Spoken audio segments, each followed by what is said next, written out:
suuratu shams jant bi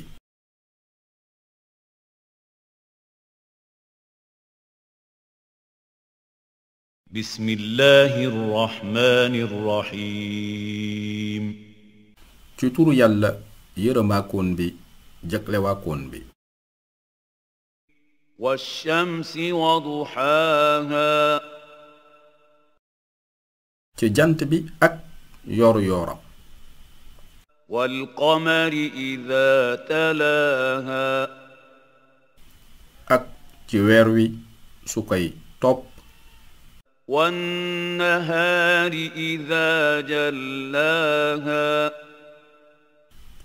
ak ci bëccëg bi su ko feeñalee والليل إذا يغشاها ak ci guddi gi su ko muuree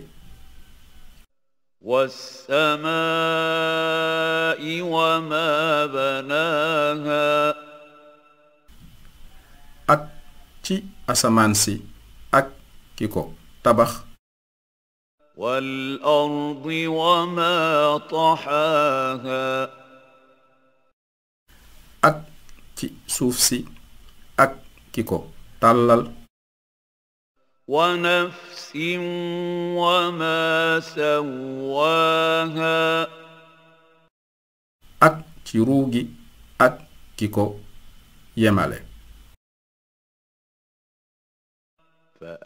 فألهمها فجورها وتقواها mu xamal ko nag kàccooram ak ragalam قد أفلح من زكاها texe na dëgg ku ko sellal وقد خاب من دساها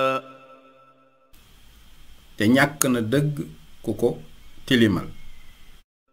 كذبت ثمود بطغواها waa Samud weddi woon nañu ngir seen bew إذ انبعث أشقاها bi ñu yebalee ki ci gën a texeedi فقال لهم رسول الله ناقة الله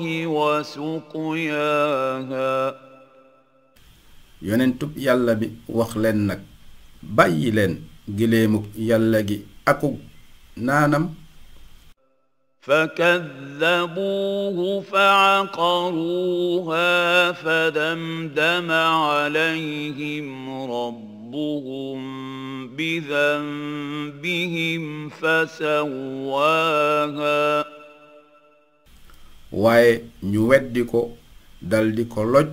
seen boroom mbugal leen nag ci seen bàkkaar maasele ñépp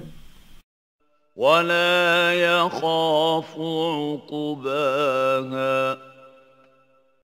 te ragalul mujj gi